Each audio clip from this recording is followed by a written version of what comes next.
Buenos días, buenas tardes o buenas noches.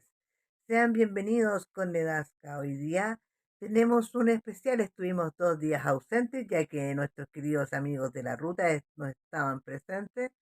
Estaban en algunas actividades que seguramente nos van a contar la próxima semana. Hoy día miércoles vamos a partir con el proyecto que realizo con Penchile en tu propia voz. Y hoy día la gran poeta y escritora Victoria Morrison. En este día miércoles, oye, el clima es súper raro. Lluvia, sol, nublado, sol. Está súper raro, así que no les puedo decir cómo amaneció porque se ve súper nublado, pero seguramente a mediodía o pasado al mediodía abre el día. O quizás se pone a llover. Después me dicen cómo les fue en su gran día de hoy, porque el clima está súper bipolar. Así que ojo hoy día. Vamos entonces con En tu propia voz con Victoria Morrison. Penchi le presenta En tu propia voz. Victoria Morrison. Sangre inocente. Agujeros de balas decoran las puertas. Espeluznante escena. Rostros de niños atormentados por la perversa catástrofe. Agresivos, risueños, inocentes. No confían en nadie. Les han quitado todo. Cierro fuerte los ojos, tan fuerte que me duelen. Quisiera devolverlos al vientre de su madre. En esta casa destruida se respira olor a placenta muerta. Risas de agua provienen de los escombros. Nasra y Yasef se bañan en la deteriorada tina. Un rayo de sol penetra los agujeros de la pared. Ilumina el agua que chapotea temerosa. La voz de una mujer canta a lo lejos. Surce calcetines, aguja oxidada. Pincha la yema de sus dedos. Fluye su sangre inocente. Se confunde con la sangre seca en la ropa de sus hijos. Poeta mentiroso. ¿Qué fui para ti?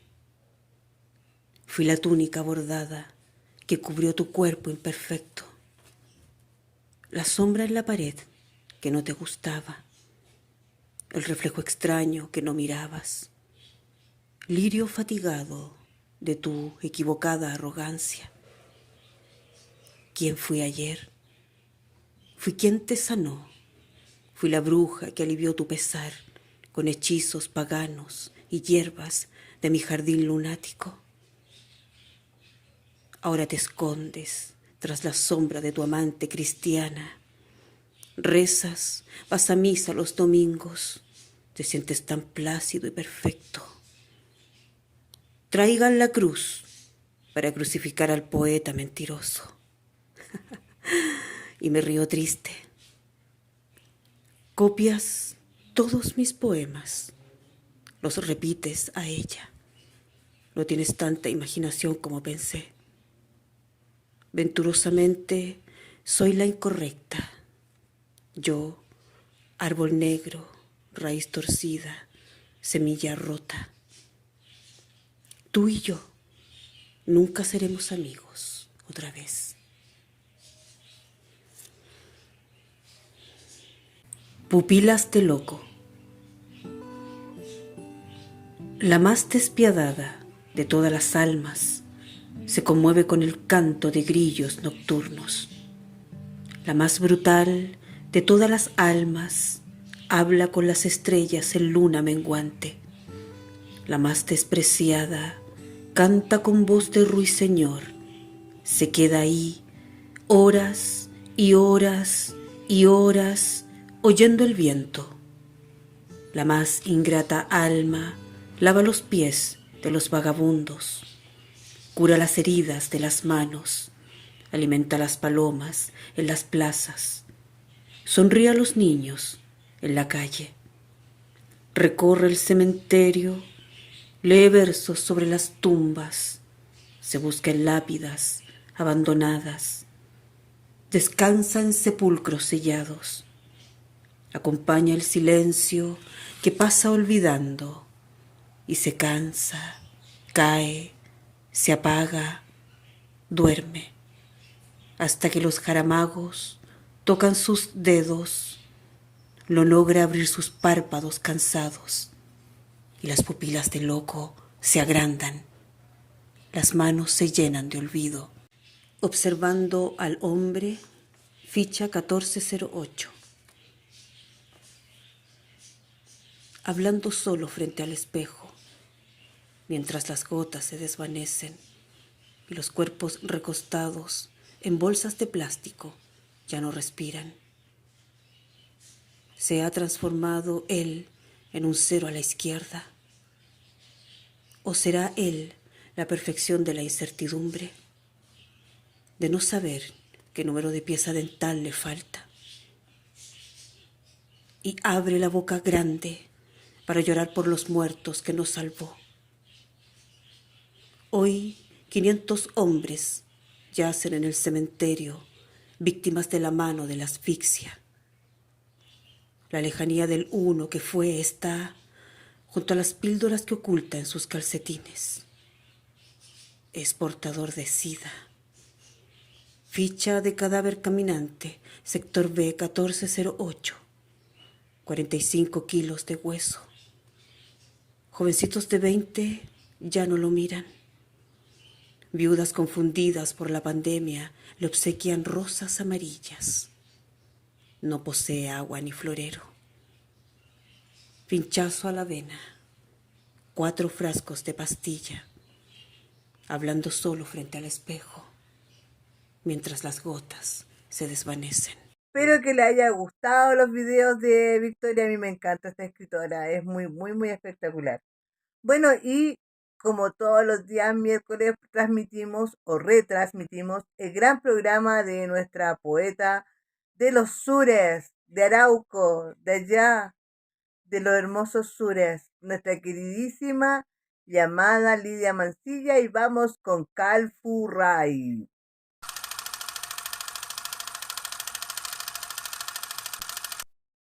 Hola, buenas tardes. Calfuray con ustedes, con una invitada especial. No voy a decir los pergaminos ni nada de eso porque espero que los vayamos dialogando. Somos quienes somos gracias a lo que aprendemos y recordamos. Sin memoria no seríamos capaces de percibir, aprender o pensar. No podríamos expresar nuestras ideas y no tendríamos una identidad personal. Porque sin recuerdos sería imposible saber quiénes somos y nuestra vida perdería sentido. Hoy con una invitada linda, hermosa, para mí, a lo mejor no tanto, pero para mí es lo máximo, Esther Hernández, sí. ¿Por qué la presento de esta manera? Porque para mí Esther es la que más memoria tiene. No es que tenga más recuerdo que todos nosotros, sino que ella trabaja en una literatura bien especial, que es aquella que deja la memoria abierta, espontánea.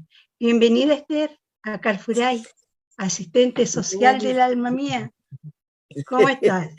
Muy buenas tardes, querida Lidia. Estoy muy bien, agradecida de tu invitación, como siempre, en esta conexión virtual, pero que con nosotras la conexión va mucho más allá de lo virtual. Hace tantos años que nos conocemos, que nos queremos, que nos conectamos de alma a alma, ¿cierto? Así que encantada de estar en Calfuray. Bueno, Calfuray nace por esta invitación tan espontánea y bonita de Nedasca Pica, la directora de la revista Entre Paréntesis Chile, a la cual yo me vi obligada, fíjate, a aceptar, a decirle que bueno, pero que sean 2 martes al mes. Esther dice, la memoria del corazón elimina los malos recuerdos y magnifica los buenos. Y gracias a ese artificio logramos sobrellevar el pasado. ¿Qué pasa contigo cuando alguien nos señala esto? que yo creo de que alguien decía por ahí que la memoria es selectiva y que la memoria, nuestra memoria, ¿cierto?, va a recordar como los momentos dulces, como los momentos amargos. Entonces los seres humanos lamentablemente tendemos a cargarnos a lo amargo, pero es porque nos ha dejado una huella a lo mejor más profunda, un trauma.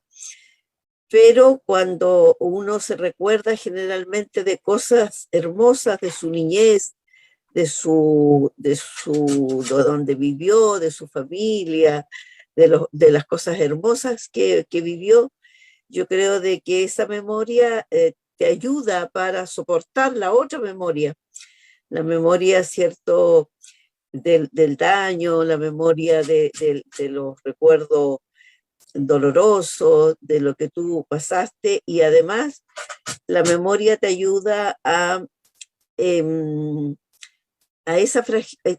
esa fragilidad que tú viviste en tal momento se fortalezca después, porque tú le vas dando se llama doble relato. Eso nos enseñó una psicóloga a nosotras, de que siempre un relato tiene un doble relato. Y ese doble relato es el relato que hay que buscarle las fortalezas y las resistencias que en el momento doloroso tú tienes. Tú nunca dejas de tener esas resistencias y esas fortalezas. Entonces, cuando uno mira el pasado, va a ver a lo mejor el pasado solamente con ese dolor o con el hecho que te ocurrió, pero hay que buscarle y se encuentran las fortalezas y las resistencias a ese dolor. Eso para mí fue muy, muy llamativo, fue algo que me posicionó desde otro lugar para hacer memoria, para hacer recuerdos, para que en esta disputa de las memorias que hay, te fijas, hubiera este camino, que es un camino que a mí por lo menos y a otras compañeras nos sirvió mucho para recorrer toda la memoria y sobre todo la memoria de la dictadura. Cuando uno dice literatura y memoria, ¿cómo te asocia en todo tu escrito? ¿Ha sido difícil? ¿Ha sido complicado?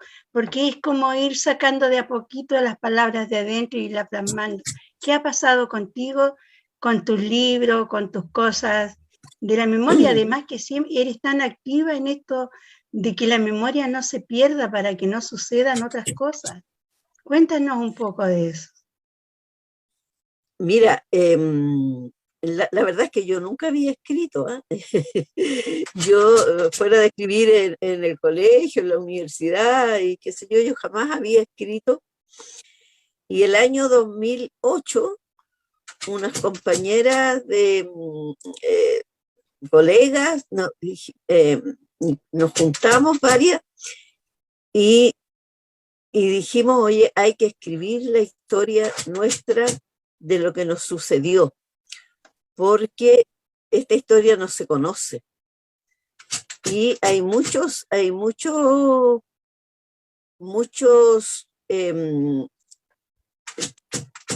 se han escrito mucho, pero de hombres, no de las mujeres, y no de las mujeres prisioneras políticas.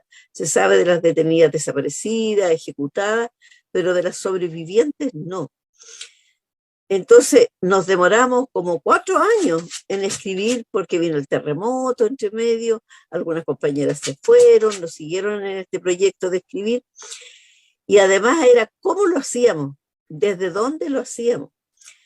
Entonces pusimos en ese momento 3 ejes, que era el feminismo, escribir desde el feminismo, escribir desde la memoria nuestra de mujeres, por supuesto, y además escribir en etapas, ¿ya?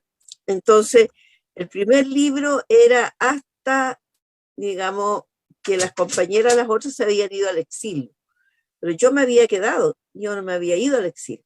Y el segundo libro iba a ser del exilio, cosa que, bueno, por X motivo no sucedió, pero escribimos ese primer libro. Y nos costó harto, a mí me costó mucho, sobre todo recordar cosas, como te decía, que habían cosas amargas y dulces, de miel y de hielco, como dice la Violeta Parra. Entonces, ¿cómo hacer ese relato de tal forma que fuera un relato desde la niñez, desde la adolescencia, desde la juventud? Entonces hicimos esos relatos desde ahí, pero desde este sentimiento de lo que a nosotros nos había ocurrido, lo que a nosotros nos había pasado, pasando por nuestras historias, por la historia de nuestras madres, de nuestras abuelas, porque venimos de ahí, o sea, no somos personas que venimos solamente de la, ¿cómo se llama?, de seres que no estamos insertos en una comunidad, en un grupo familiar, en una sociedad. Somos chilenas, somos, ¿cómo se llama?, la mayoría de nosotros tenía origen campesino, por ejemplo, entonces habían ciertos nudos que teníamos en común. Dos de nosotros habíamos estudiado servicio social, la otra compañera también era del área, era socióloga. Entonces eso nos unía en esta memoria y el haber sido prisioneras políticas. Y además que habíamos seguido como actuando durante la dictadura y después de la dictadura, siempre trabajando con mujeres y haciendo la resistencia a la dictadura. Entonces, yo creo que a mí lo que más me costó escribir fue el relato de juventud, digamos, o sea, que el relato porque antes uno pasó su niñez, su adolescencia con algunas dificultades, problemas, qué sé yo, pero donde se materializa, ¿cierto?, el dolor, la tortura, es en la juventud. Porque la dictadura lo que hizo fue que esta juventud entre los 18 y los 30 años fuera a la que aniquilaron, fuera a la que mataron, a la que ejecutaron, a la que torturaron, detuvieron, violaron. Entonces era todo un círculo, era todo fue un estado, ¿cierto?, de personas de esa edad que la dictadura decidió, por eso todo planificado, ¿cierto?, de hacer desaparecer esta juventud para que no siguiera, como decía Pinochet, ¿cierto?, se mata a la perra y la leva muere junto con la perra, claro. Entonces eso, pero con nosotras, ¿cierto?, algunas sobrevivimos y algunos sobrevivieron. Entonces estamos para eso, para contar la historia, para no dejar la memoria, para que nunca más vuelva a ocurrir. Lamentablemente no hubo reparación, ni hubo justicia, ni hubo verdad, ni tampoco hubo estas garantías de no repetición. Entonces ahí seguimos en eso, seguimos haciendo memoria y seguimos haciendo la historia. Sin las mujeres no habría historia. Completamente de acuerdo. ¿Cómo viene el segundo libro? Tú estás hablando de Muro de Silencio, ¿cierto? Ahora, ¿cómo viene el otro libro? ¿Cómo se gesta? ¿Cómo es la participación del segundo libro? Es que el segundo libro ya es de una colectiva. El segundo libro es del Centro Cultural por la Memoria La Monchi. Porque a los 40 años del golpe, nosotras hicimos una red de mujeres por la memoria, ¿ya? Porque la colectiva que teníamos antes se desarma, se termina por motivos, digamos, que no son agradables, son amargos, son motivos muy dolorosos. Y se termina esa colectiva, entonces nosotras para los 40 años del golpe armamos una red de mujeres en la memoria en la que tú también estuviste, y ¿cómo se llama? Y de ahí, de todas esas actividades, de esas acciones políticas que se hicieron, se, se, se hace este libro que es Voces Transgresoras a 40 años del golpe, ¿cierto? Las mujeres hablamos, las mujeres escribimos, las mujeres planteamos, ¿cierto?, lo que nos sucedió. Entonces ahí se plasmó todo, los conversatorios que hubieron, un conversatorio largo que hubo en la Universidad de Concepción, en la Escuela de Derecho, que se hizo el 12 de septiembre del 2013, se hizo una marcha el 11 de septiembre, que era la primera vez que salíamos muchas mujeres a, ¿cómo se llama?, a hacer esta marcha por los 40 años del golpe, para conmemorar los 40 años del golpe, diciendo también hubimos mujeres, ¿cierto?, que estuvimos detenidas y que somos sobrevivientes de la dictadura. Ese era el mensaje, y ese era el mensaje que las mujeres teníamos mucho que decir, mucho que hablar y visibilizar lo que habíamos vivido, y que lamentablemente después de la revuelta social y en algunas protestas de estudiantes se sigue practicando, que es la violencia política sexual. Entonces, desde ahí iniciamos este camino con un centro cultural por la memoria La Monche, que resguarda, ¿cierto?, y recupera historias y relatos de mujeres sobrevivientes de la dictadura, tanto desde la población, pobladoras, estudiantes, personas que estuvieron detenidas y que cumplieron un rol durante la dictadura, o sea, no gente que porque todas de alguna u otra forma cumplimos un rol, ya sea en la población, en el trabajo, en la universidad, en donde fuera. Y después nosotras, un grupo de compañeras jóvenes feministas que eran fotógrafas, nos invitan a hacer un mural fotográfico, armando esto ya desde otro lado la memoria.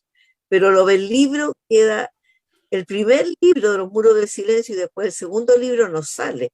Ese libro nunca salió. ¿Ya? El segundo libro de los muros del silencio nunca salió. En lo que sale sale este otro libro, que es de las voces transgresoras y que es de la colectiva, digamos, ¿no? Todo lo que sucedió en ese 11, las marchas, las fotos, ¿cómo se llama?, la poesía, tu poesía de las mujeres embarazadas, ¿cierto? Y lo otro es que en este caminar, siempre hemos caminado con las mujeres jóvenes, siempre hemos caminado con mujeres. Gracias por eso. Así que Me sentí joven. con las que acumulan más años, con las que tienen menos años, con todas hemos caminado y hemos ido armando este tejido que queremos que sea un tejido firme, un tejido, una urdimbre que nos sostenga, que nos proteja, que nos haga, ¿cierto?, seguir en este camino, y que muchas más sigan este camino de memorias recientes, memorias que las mujeres hemos vivido diferentes tipos de violencias. Y ya está bueno que nuestras nietas, nuestras sobrinas, dejen de vivir violencias.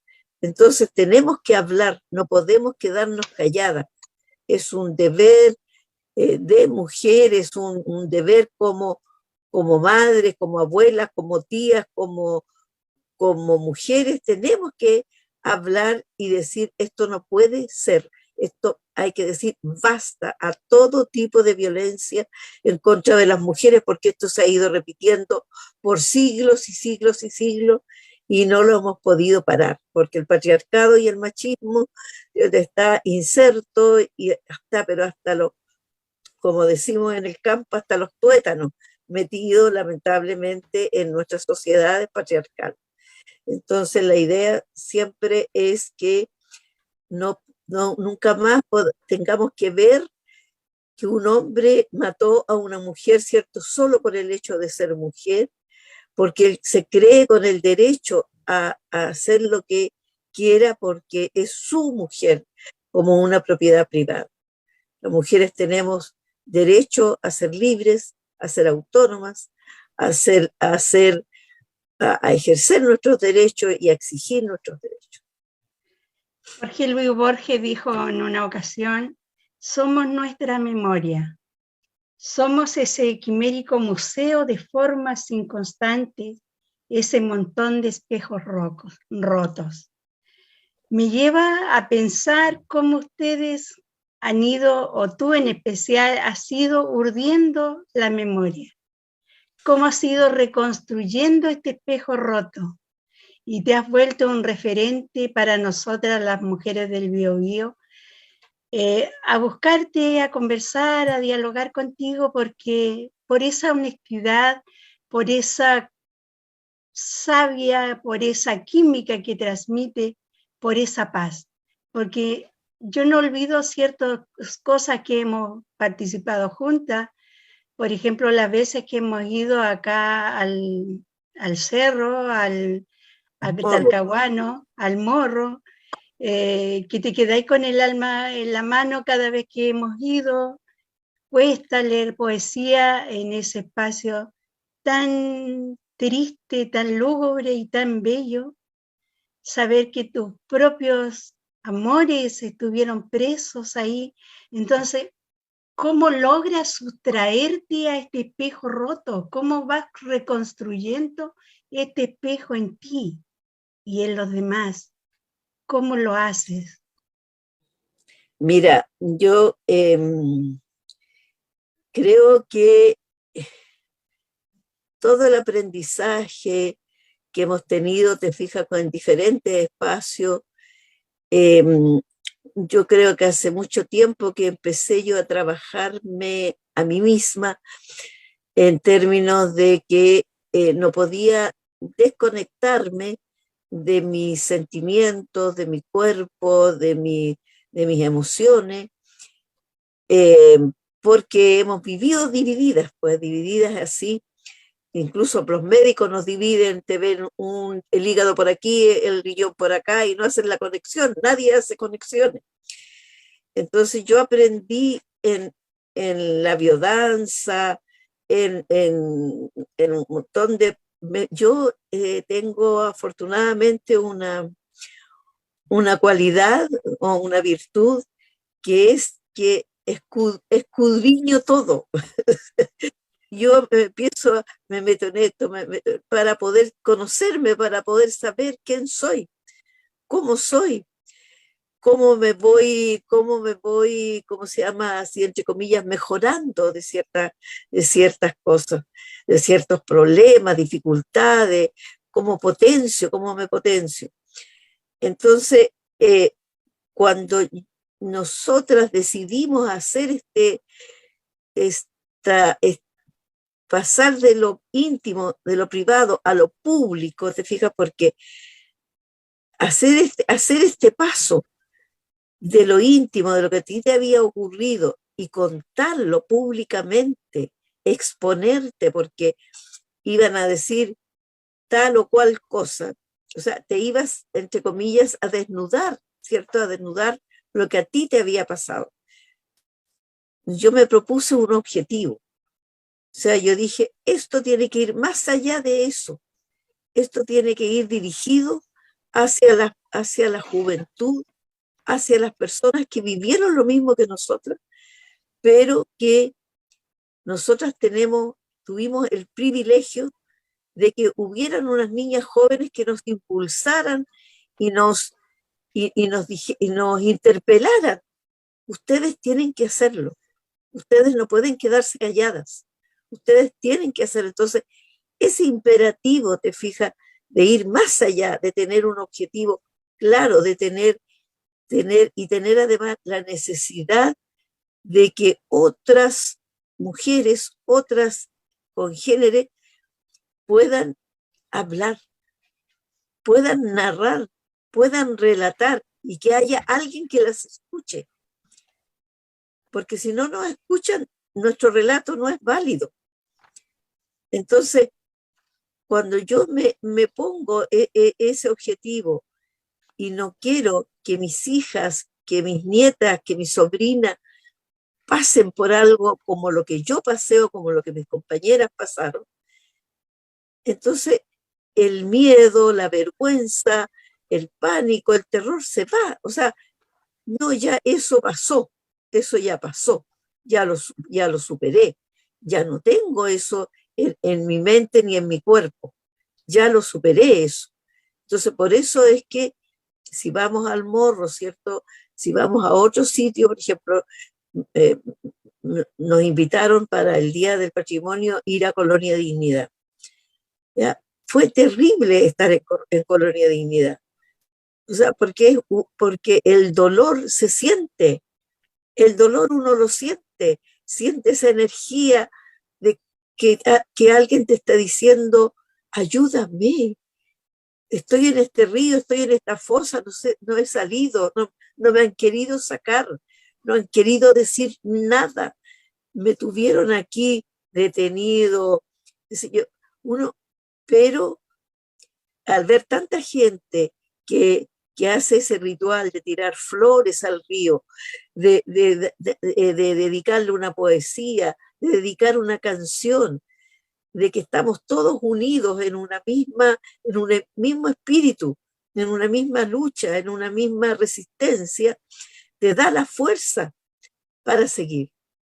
La fuerza te la dan las compañeras, los compañeros, te la da el tener la pasión. Yo digo que uno tiene que tener una pasión en la vida, y la pasión mía siempre ha sido, ¿cierto?, la lucha porque las mujeres tengamos realmente derechos y la lucha por construir una sociedad justa, solidaria, libertaria, fraterna. Entonces, esos dos objetivos a mí no se me pierden, ¿te fijas? Yo los tengo siempre en alto. Por lo Sí, tanto, así puedo. siempre están Es que, presentes. claro, siempre, Cuánta razón tienes, Esther, cuando dices que es tan difícil desnudarse, desnudar el alma. A mí me pasó, yo creo que si tú no hubieses aparecido en mi vida, yo nunca habría dicho nada, porque es complicado, es difícil, es decir, mira, yo estuve ahí, a mí me pasó esto, y cuesta, es una enormidad, a lo mejor por las apariencias, por el que dirán, por lo que sea. Recuerdo la última vez que fuimos al Morro, una de las compañeras dijo, después del quinto no supe quién estaba hasta que desperté en el hospital. Tú no te imaginas lo que a mí me marcó eso. Después del quinto, qué horrible. Tú te das cuenta de que nunca va a haber una sanidad del alma, porque no se puede despertar en la guatita con una guagua que no sabes de quién es. No, horroroso. Yo creo que hay cosas que solamente como mujeres como tú, como todas las de la colectiva que vivieron este flagelo, han podido sobrellevar para enseñarnos, para transmitir esa esencia dolorosa para que nosotras nos preparemos y podamos ayudar a otros. Es terrible, a mí se me hace un nudo cada vez que lo recuerdo, porque es complicado. claro, porque, o sea, fíjate que eran niñas, porque la mayoría de ellas tenían 16 años, 15 años. Entonces, imagínate mujeres que eran niñas, que eran estudiantes, ¿cómo se llama? Que además la niñera totalmente, o adolescencia era totalmente diferente antes, o sea, 50 años atrás era diferente la vida que llevábamos. No había no había todo esto que podemos hablar ahora aquí virtualmente, no había, muy poca gente tenía teléfono auricular, o sea, un teléfono, nadie tenía celulares, los jóvenes no se pueden imaginar que 50 años atrás no había nada de esta tecnología. Entonces, eh, si a ti no te iban a buscar, por ejemplo, si no te detenían en la casa, te podían detener en la calle, pero ¿cómo sabías, cómo avisabas a tu familia? No había cómo avisar, po. A no ser que alguien te haya visto y que fuera a avisar, pero tampoco avisaban por el miedo. Entonces, muchas compañeras, ¿cierto? Durante el tiempo de detención, nadie supo dónde estaban. Entonces, muchas creyeron que éramos detenidas desaparecidas. Yo cuando me encontré después con mis compañeros de curso, ellos siempre pensaron que nosotros éramos detenidas desaparecidas porque nunca más supieron de nosotros. Entonces, y tampoco se atrevieron a preguntar. Era el miedo, el terror, además en la universidad, ¿cómo se llama?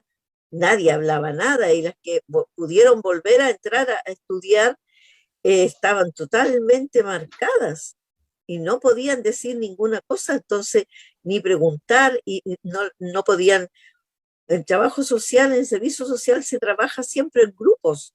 Ellas no podían pertenecer a los grupos porque eran peligrosas y además tampoco ellas iban porque si las detenían podían detener a las otras compañeras. Entonces era las que pudieron volver a estudiar, porque yo yo no pude volver a estudiar porque a mí me expulsaron y me expulsaron de todas las universidades del país.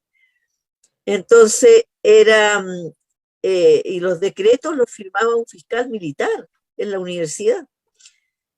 Entonces ahí tú te das cuenta de que el miedo operó muy bien y sigue operando.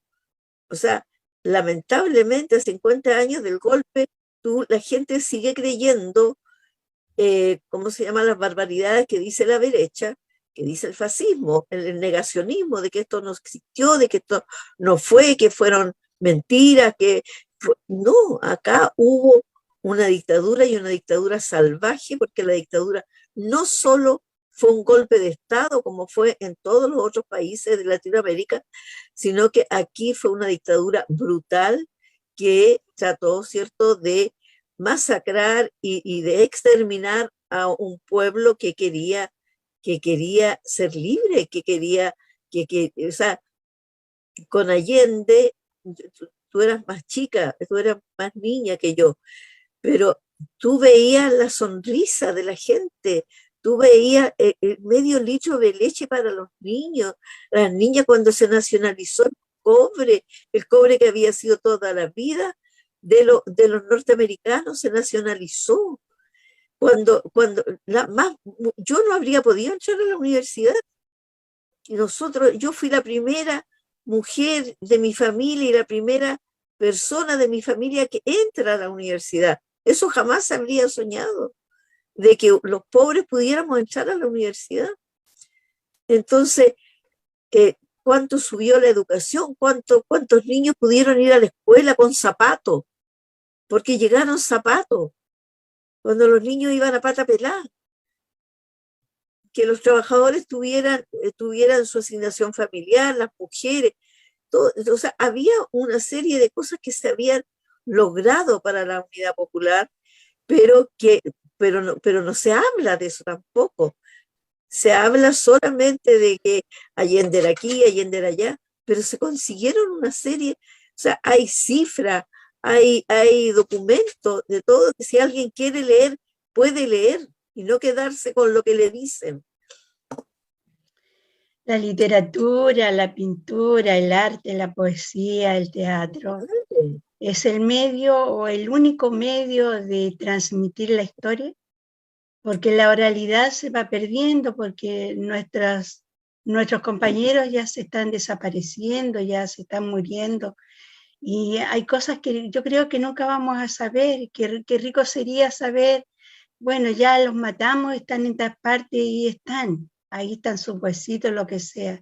¿Tú crees que el arte en general es compañero de los compañeros, que ayuda a Sí, transmitirla. sí. Para nosotras ha sido fundamental esto del arte, porque mira, cuando hicimos el mural fotográfico, que lo queremos reponer de todas maneras, te fijas, porque ese mural es, por más que tratamos de que la Municipalidad de Concepción lo hiciera, lo resguardara, como no era un mural, no cumplía con los requisitos para resguardar un mural, así que no lo resguardaron. Bueno, bueno, con el tiempo se despedazó, después lo borraron los evangélicos y después volvió con la lluvia que no se logró, no pudo, pero no pudo mantenerse. Pero nosotros tenemos en proyecto volver a restaurarlo, porque creemos que el arte, el artivismo, te fijas, es una forma que, para que quede la memoria, para que la memoria se plasme. Entonces, por eso hicimos la obra de teatro, porque la obra de teatro, te fijas, a través del teatro nosotros podemos transmitir todo esto que pasó, pero con una esperanza también. Te fijas, con la esperanza de la resistencia, de que estamos resistiendo, de que hemos resistido, que tenemos fortalezas, que a pesar de todo salimos adelante. Entonces, eso es, pero fundamental. El libro también, dijimos, ¿cómo nos va a quedar la historia nuestra plasmada en un libro? Aunque seamos 6, pero después podemos hacer otro libro con más compañeras, porque lo que nos une, ¿cierto?, es esta memoria fragmentada que tenemos, esta memoria que que estuvo mucho tiempo subterránea, que estuvo mucho tiempo sin salir, pero que ahora sale y que a lo mejor le damos impulso a otras personas, a otras mujeres para que cuenten.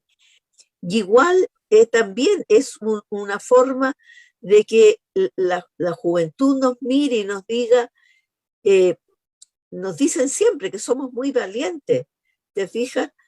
Pero también somos un ejemplo de valentía, de lucha, de resistencia, de que a pesar de la edad que tenemos, una de nuestras compañeras eh, tiene 88 años y seguimos ahora en diferentes colectivas, pero seguimos trabajando en la memoria, por la memoria y con la memoria, y con las mujeres, y desde las mujeres, y para las mujeres, Y vivan las mujeres.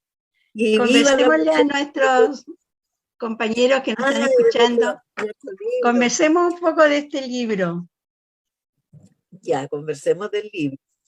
Para mí fue súper significativo, Por supuesto, porque cuando de repente uno se relaciona con la historia, es parte de la historia, pero nunca cuenta la historia. claro. Es difícil.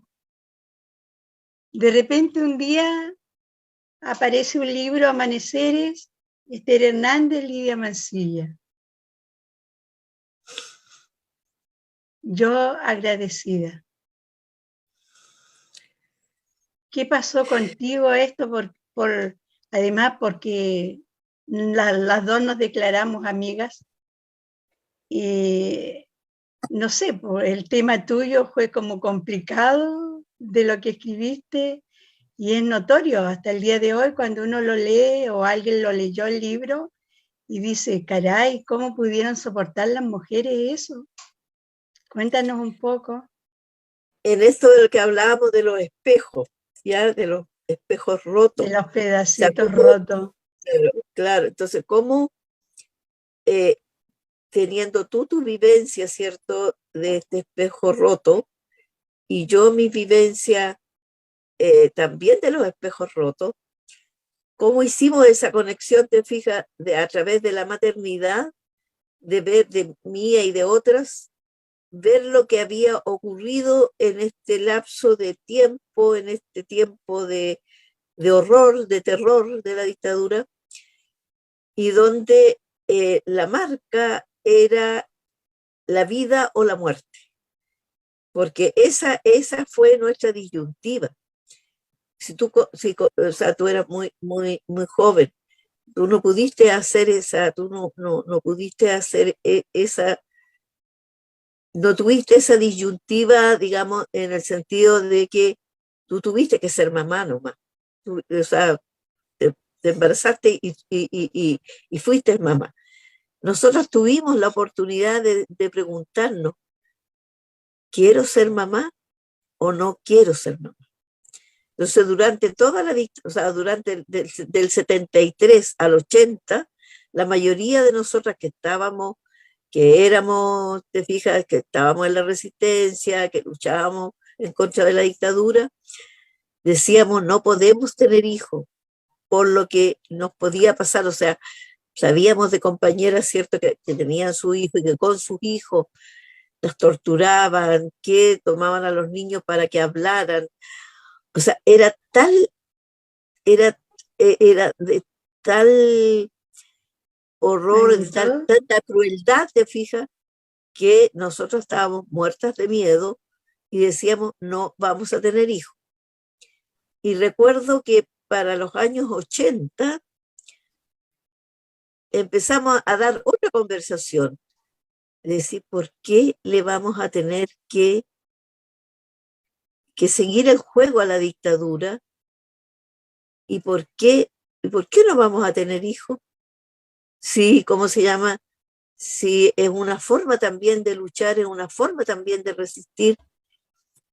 Y entonces ahí, si tú ves, hay un montón de niños y niñas que nacen entre el 80 y el 86, o sea, en toda la década del 80, hay muchos niños, muchos que nacieron en esa fecha, y que todos se llaman Miguel, Ernesto, Valentina, Camila. Entonces, porque era una forma también, te fijas, de luchar, también era una forma de resistir. Entonces, este ejercicio, y además de muchas mujeres solas, porque hubieron muchas mujeres, ¿cierto?, que tuvieron hijos y que o los compañeros se fueron o los mataron o no se la pudieron. Entonces, esto de tener los hijos y ser hijos, como se decía antes, hijo guacho o hija guacha, yo fui hija guacha. Entonces, tenías además tenía esa doble condición de que era un hijo guacho, un hijo, porque en ese tiempo todavía los hijos eran legítimos o ilegítimos, o tenía un compañero a medias, digamos, porque lamentablemente el hombre nuevo no llegó, así como la alegría que no llegó, el hombre nuevo tampoco llegó. Entonces el escribir, te fijas, esas experiencias, esas vivencias que nosotros tuvimos, y que además, mira, nunca le dimos como o sea, por ejemplo, en el caso de varias de nosotras, que tuvimos muchos problemas para tener hijos, y después vinimos o sea, a pensar y a unir, a hacer esta conexión entre lo que nos había pasado y por qué nos había costado tanto tener hijos. En el caso mío, por ejemplo, y de otras compañeras más, no habíamos hecho la relación. O sea, no, cuando tú sufres un trauma tan profundo, se produce como un encapsulamiento, o bien tú lo dejas guardadito, queda guardado en la memoria, en el cerebro, y ¿cómo se llama? Y, eh, y después haces la conexión, no la puedes hacer de inmediato la conexión. Entonces uno hace muchos años después la conexión de que, claro, o sea, que tuviste tantos problemas para tener hijos por algo, no porque sí nomás, o no porque tú trajeras una condición así. Así que, no, para mí el libro fue, además por eso de cómo las maternidades nos unen, cómo la resistencia, cómo te vas encontrando tú ¿cómo se llama?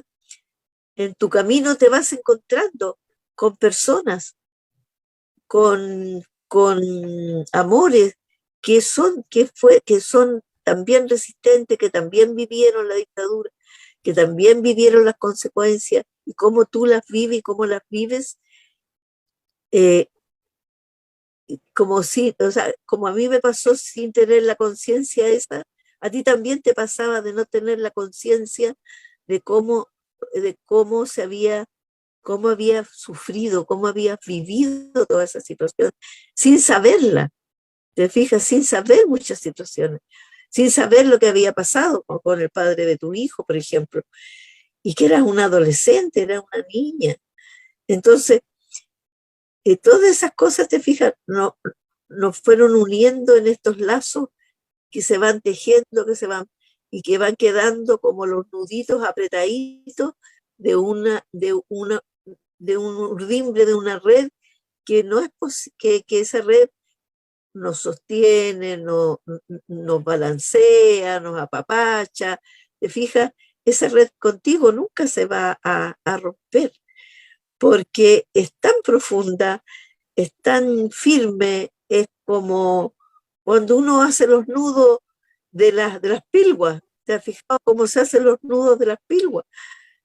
Que son firmes, las pilguas cuesta mucho que se rompan, a A no mí ser me que no. hizo, a mí me hizo mucha verdad ese montón de espejos rotos.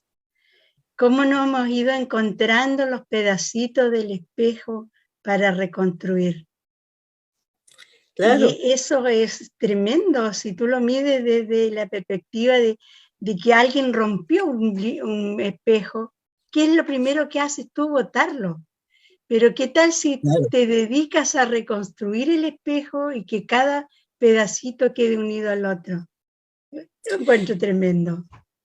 claro, pero además porque tú si unes el espejo, te fijas, te das un trabajo, es un proceso, Y pero en sanar ese las proceso, heridas. claro, pero quedan las Y cicatrices qué quedan, bueno que queden. herida, que la herida no sangre, pero la cicatriz va a quedar y en el espejo queda la cicatriz para que te recuerde, ¿cierto? Que eso no lo puedes dejar pasar, no lo puedes olvidar porque ninguna mujer más puede pasar algo como lo que pasamos nosotros. Bueno, se acerca septiembre, ¿cierto? Y queremos presentar nuestro libro Amaneceres Sí, en septiembre para recordar a nuestros muertos. Bueno, se nos está agotando el tiempo. Aquí viene una parte bien importante del programa. Me tienes que hacer tú a mí una pregunta. ¿Qué me, ay, qué me preguntarías a mí? yo te preguntaría, eh, ¿cómo van esos espejos?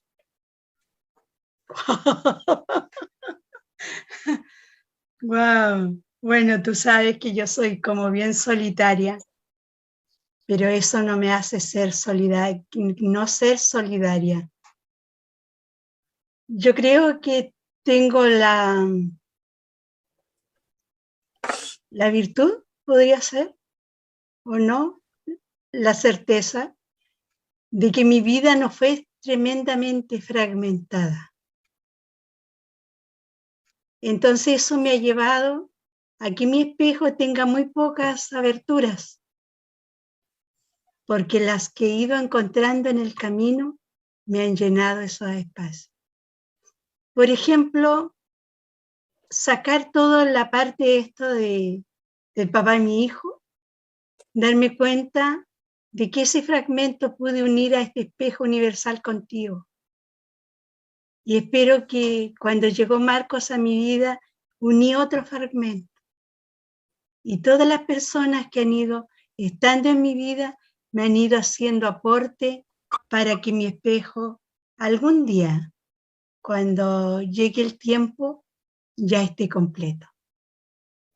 Qué hermoso, Ese me Yo qué deseo eso. hermoso.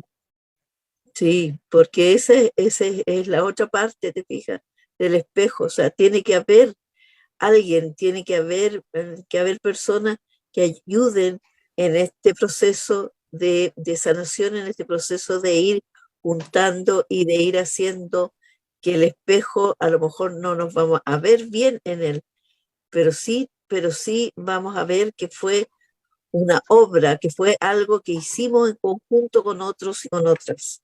Es que Entonces, eso es, imposible, uno no se hace sola. claro, Es no, imposible, no, es claro, sí, imposible. Hay muchos afluentes que nos ayudan a crecer y a sí, creer sí, más que nada, porque a veces por uno crece, supuesto, pero crece para todos lados, pero nunca terminamos creyendo. claro. Mira, fíjate que Así que, Cristina Fernández dice, la memoria y la libertad deben ser ejercicios cotidianos de todos para evitar un nuevo holocausto y violaciones a los derechos humanos. Qué gran verdad. Si no claro, estuviéramos todos para reconstruir este espejo que fue nuestra alma, de nada nos serviría. Bueno, Calfurar al aire con una tremenda invitada, Esther Hernández Cid. Nos vemos en 2 martes más y gracias por escucharnos y gracias a ti, Esther, por estar. Y bueno, un momento para que te despidas. muchas gracias Lidia y muchas gracias Calfuray, porque nos da la oportunidad de conversar, de estar, que ahora ya nos acostumbramos a estar frente a la pantalla, antes nos costaba mucho, y hablar, ¿cierto?, de estas cosas, de esto que nos sucede, de la vida misma, de lo que nos ha pasado, de cómo nos hemos ido uniendo en todo en este tiempo de hartas turbulencias, pero que igual nos mantenemos a flote y seguimos remando en la vida y seguimos haciendo historia y memoria de mujeres. Así que muchas gracias, Lidia. Muchas gracias, Esthercita, gracias. Nedasca, muchísimas gracias. Nos vemos en 2 martes Nos más. vemos. Saludos, Chao, querida, chao. gracias a ustedes. Quedamos fascinadas, fascinadas. Muchas Gracias, gracias. Nadesca. Gracias, Chao, chao, bendiciones. chao. Nos vemos. Bueno, amigos, espero que les haya encantado este programa que hice con mucho cariño para ustedes en este hermoso día, eh, miércoles. Espero que tengan una hermosa semana. Estamos en el ombligo de la semana. Han sido días más o menos raros con esto del feriado. Así que eso, pues, nos vemos. Un beso, un abrazo. Recuerden, siempre pueden contar conmigo.